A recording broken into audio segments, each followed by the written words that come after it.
50견 혹시 이 단어만 들어도 어깨가 뻐근하고 한숨부터 나오시나요? 오늘 제가 아주 흥미롭고 유익한 이야기를 들려드릴 테니 채널 고정해주세요. 많은 분들이 나이 들면 당연히 오는 거라고 생각하는 이 지긋지긋한 어깨 통증. 50견에 대해서 이야기해보려 합니다. 정확히는 유착성 관절 낭염 또는 동결견이라고도 하죠. 어깨 통증으로 밤잠 설치고 팔 들기도 힘들고 옷 입기도 고통스러웠던 경험 있으실 거예요. 제가 오늘 여러분의 그런 고통을 조금이나마 덜어드릴 수 있는 아주 귀한 정보들을 아낌없이 방출해 드릴 겁니다. 제가 이 영상을 만들면서 참고한 책은 어깨 통증, 이젠 안녕이라는 제목의 최신 의학정보서와 대한정형외과학회에서 발표한 50견 최신 치료 가이드라인인데요. 이 두 자료를 바탕으로 가장 핵심적이고 정확한 정보만을 뽑아왔습니다.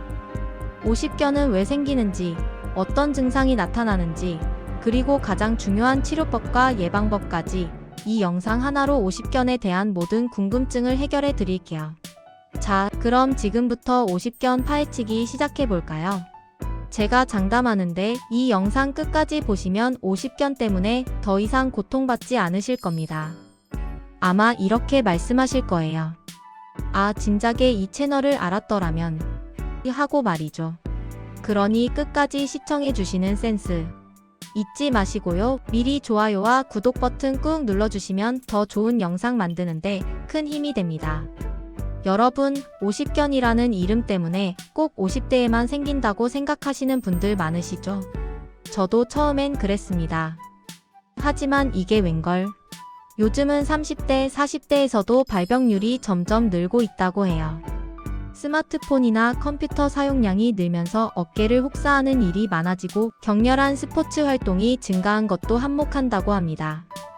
그러니까 50대 분들만 억울해하실 필요 없다는 거죠. 젊다고 방심했다간 큰 코 다칠 수 있습니다. 50견의 원인은 아직 정확하게 밝혀지지 않았지만 크게 두 가지로 나눌 수 있습니다. 하나는 특별한 원인 없이 발생하는 특발성이고, 다른 하나는 당뇨병, 갑상선 기능 항진증 같은 대사 질환이나 심장, 폐 질환, 심지어는 퇴행성 변화 때문에 생기는 2차성입니다. 그러니까 단순히 나이 때문만은 아니라는 거죠. 어깨 관절을 둘러싼 관절낭에 염증이 생기고 두꺼워지면서 딱딱하게 굳어버리는 건데요.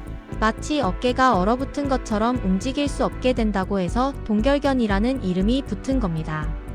생각만 해도 끔찍하죠. 그럼 50견의 증상은 어떨까요?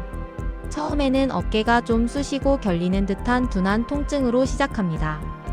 마치 어깨에 무거운 짐을 진 것처럼 뻐근하고 답답한 느낌이 들 수도 있습니다. 그러다가 점점 통증이 심해지는데, 특히 밤에 잠을 못 잘 정도로 아픈 야간통이 나타나면 50견을 강력하게 의심해 봐야 합니다. 옆으로 누우면 아파서 돌아눕게 되고 뒤척이다 보면 어느새 날이 밝아오는 경험을 해보신 분들이라면 제 이야기에 공감하실 거예요. 팔을 들어 올리거나 뒤로 젖히는 동작이 어려워지고 등 뒤로 손을 뻗어 속옷끈을 올리거나 머리를 빗는 것 같은 사소한 일상 동작에서도 큰 고통을 느끼게 됩니다. 심할 때는 세수하거나 양치하는 것조차 힘들어질 수 있다고 합니다. 저도 한 번은 아침에 셔츠를 입으려는데 팔이 안 올라가서 식은땀을 흘렸던 기억이 있습니다. 다행히 50견은 아니었지만 그때의 당황스러움은 잊을 수가 없네요. 팔을 스스로 움직이는 능동적 운동뿐만 아니라 다른 사람이 팔을 움직여줘도 통증 때문에 움직일 수 없게 됩니다. 이때는 마치 어깨가 돌덩이처럼 굳어버린 느낌을 받게 되죠. 이런 증상이 나타나면 에이, 잠깐 아프겠지 하고 넘기지 마시고 꼭 전문가와 상담해 보세요. 방치하면 더 힘들어질 수 있다는 사실 꼭 기억해야 합니다. 초기 증상을 놓치지 않고 빠르게 대처하는 것이 치료 기간을 단축하고 고통을 줄이는 현명한 방법입니다. 나는 아직 괜찮겠지라는 막연한 생각은 금물입니다. 그럼 이제 가장 궁금해하실 50견의 치료법에 대해 알아볼까요? 다행히 대부분의 50견은 수술 없이 보존적 치료만으로도 좋아질 수 있습니다. 휴, 정말 다행이죠? 이 보존적 치료는 크게 세 가지 기둥으로 이루어져 있습니다. 바로 약물치료, 물리치료, 그리고 가장 중요한 운동치료입니다.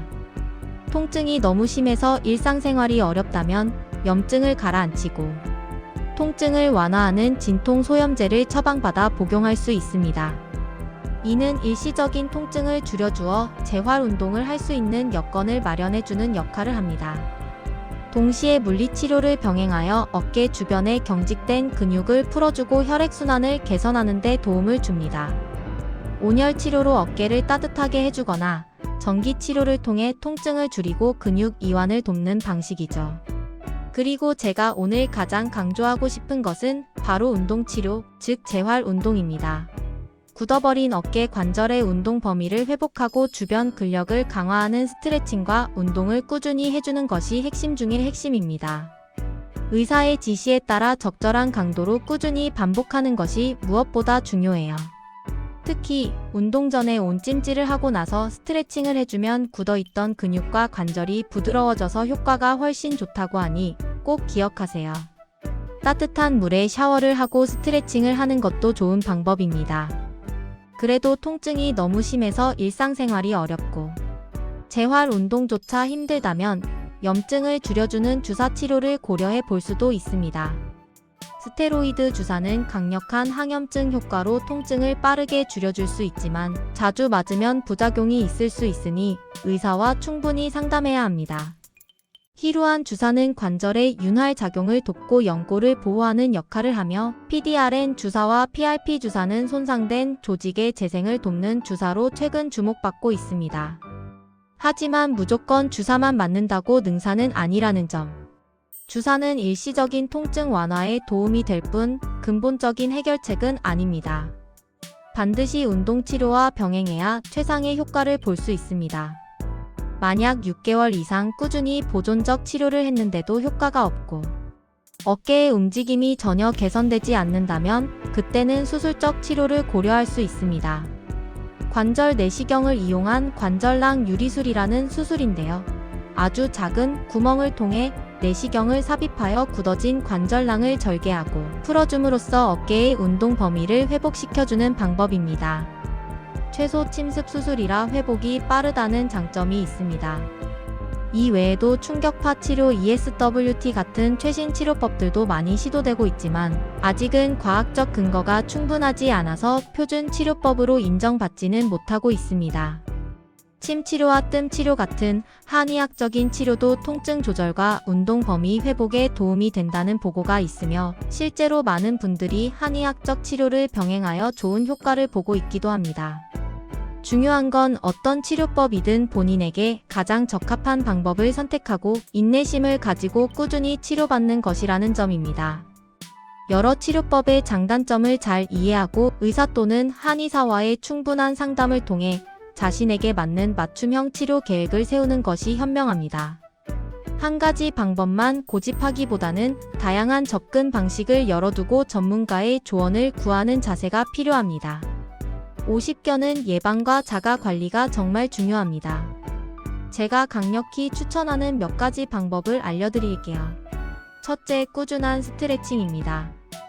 굳어버린 어깨 관절을 유연하게 만들고 주변 근육의 긴장을 풀어주는데 스트레칭만큼 좋은 것이 없습니다. 예를 들어 벽에 기대어 손을 위로 천천히 올리는 벽 짚고 팔 올리기 스트레칭, 수건을 양손으로 잡고 등 뒤로 넘기면서 어깨를 쭉 펴는 수건 이용 스트레칭 등 간단하면서도 효과적인 동작들이 많이 있습니다. 이 스트레칭들을 매일 10분씩이라도 꾸준히 해주세요. 굳어진 어깨를 풀어주고 유연성을 높여주는데 정말 좋습니다. 둘째, 바른 자세를 유지하는 겁니다. 현대인들은 스마트폰이나 컴퓨터를 사용하면서 목을 앞으로 빼고 어깨를 움츠리는 자세를 많이 취하는데 이런 구부정한 자세는 어깨에 엄청난 부담을 줍니다. 허리를 펴고 어깨를 뒤로 살짝 젖힌 바른 자세를 유지하려고 노력하세요. 특히 앉아있을 때는 엉덩이를 의자 깊숙이 넣고 등바디에 등을 기대어 올바른 척추 곡선을 유지하는 것이 중요합니다. 주기적으로 자세를 바꿔주고 스트레칭을 해주는 것도 잊지 마세요. 셋째, 생활 습관 개선입니다.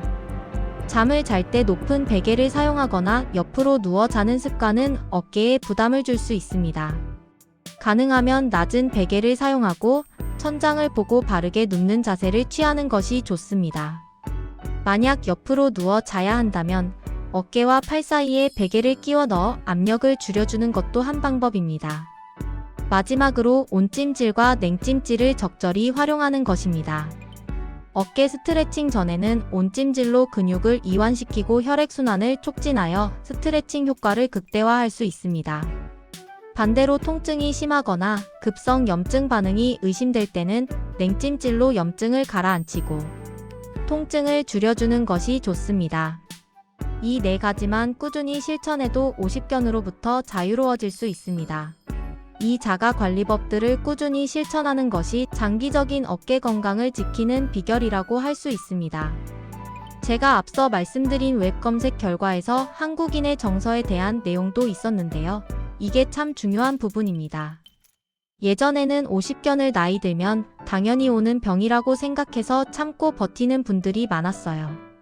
별거 아니겠지, 시간이 약이다 같은 생각으로 병원 가는 것을 미루다가 병을 키우는 경우가 많았죠. 아프다고 말하면 약골 소리 듣는다는 생각 때문에 병원 가는 걸 꺼리기도 했고요. 하지만 요즘에는 그런 인식이 많이 바뀌고 있습니다. 아프면 당연히 치료해야 하고 적극적으로 관리해서 건강하게 오래 사는 것이 중요하다는 인식이 사회 전반적으로 확산되고 있습니다. 특히 한국 사회에서는 가족이 질병 치료와 관리에 큰 역할을 합니다. 환자 본인뿐만 아니라 가족 구성원들의 따뜻한 관심과 이해, 그리고 적극적인 지지와 격려는 환자가 치료 의지를 가지고 재활 운동을 꾸준히 할 수 있게 하는 강력한 원동력이 됩니다. 만약 주변에 50견으로 고통받는 가족이나 친구가 있다면 괜찮다, 참아라 같은 말보다는 힘들었겠구나, 같이 병원에 가보자와 같이 공감하고 행동으로 보여주는 것이 훨씬 도움이 될 거예요. 그리고 병원에서 설명하는 내용 중에 이해하기 어려운 부분이 있다면 옆에서 잘 설명해주고 같이 고민해주는 것도 정말 중요합니다. 환자 혼자 모든 것을 짊어지게 하지 마세요. 정서적인 지지는 육체적인 고통을 이겨내는데 큰 힘이 됩니다. 한국인의 정은 이런 부분에서 빛을 발할 수 있습니다. 50견에 특별히 좋은 음식에 대한 정보는 아쉽게도 명확하게 밝혀진 바가 없습니다. 특정 음식을 먹는다고 해서 50견이 마법처럼 낫는 것은 아니라는 뜻이죠. 하지만 일반적인 건강 관점에서 볼 때 균형 잡힌 식단은 염증 관리와 전반적인 신체 건강 유지에 매우 중요합니다. 염증을 유발할 수 있는 가공식품이나 설탕이 많이 첨가된 음식, 트랜스 지방이 많은 음식은 피하고 신선한 채소와 과일, 통곡물 위주의 식사를 하는 것이 좋습니다. 특히 오메가3 지방산이 풍부한 생선인 고등어, 연어 등이나 견과류인 호두, 아몬드 등은 염증 완화에 도움이 될 수 있다고 알려져 있습니다. 또한 비타민 D와 칼슘은 뼈와 관절 건강에 필수적인 영양소이므로 햇볕을 충분히 쬐거나 유제품, 뼈째 먹는 생선 등을 통해 섭취하는 것도 중요합니다. 그리고 소화 기능이 약해지거나 속이 불편할 때는 자극적인 음식보다는 소화가 잘 되는 부드러운 음식을 섭취하는 것이 전반적인 컨디션 관리에 도움이 된다는 점도 참고해주세요. 몸의 컨디션이 좋아야 치료와 재활에도 더 집중할 수 있으니까요. 결국 50견에 특효약 같은 음식은 없지만 건강한 식습관을 통해 몸의 회복력을 높이고 염증 반응을 조절하는 데 도움을 줄 수 있다는 것이 핵심입니다. 자, 오늘 50견에 대한 모든 것을 낱낱이 파헤쳐 봤는데요. 어떠셨나요? 50견은 더 이상 나이 탓만할 질병이 아니라 충분히 예방하고 치료할 수 있는 질환이라는 사실을 명확히 아셨을 겁니다. 중요한 것은 통증을 방치하지 않고 적극적으로 대처하는 것입니다. 초기 진단과 치료가 빠를수록 회복 기간도 단축되고 고통도 줄일 수 있다는 점을 꼭 기억해 주세요. 오늘 제가 알려드린 정보들을 잘 활용하셔서 건강하고 활기찬 어깨를 되찾으시길 바랍니다. 꾸준한 스트레칭, 바른 자세 유지, 건강한 생활 습관, 그리고 필요할 때는 전문가의 도움을 받는 용기가 바로 여러분의 어깨를 지키는 비결입니다. 혹시 나도 50견으로 고생했는데 이렇게 했더니 정말 신기하게도 좋더라 하는 본인만의 비법이나 경험이 있으시다면 주저하지 마시고 댓글로 아낌없이 공유해주세요. 여러분의 소중한 경험이 지금 이 순간에도 어깨 통증으로 힘들어하는 다른 많은 분들에게는 큰 희망이 되고 용기가 될 수 있습니다. 저도 여러분의 댓글을 꼼꼼히 읽어보고 다음 영상 제작에 적극적으로 반영하도록 하겠습니다. 오늘 영상이 유익하셨다면 좋아요와 구독, 그리고 알림 설정까지 잊지 마세요. 여러분의 관심과 응원은 더 좋은 콘텐츠를 만드는 데 큰 힘이 됩니다. 다음에도 더욱 알차고 재미있는 건강 정보로 찾아뵙겠습니다. 감사합니다.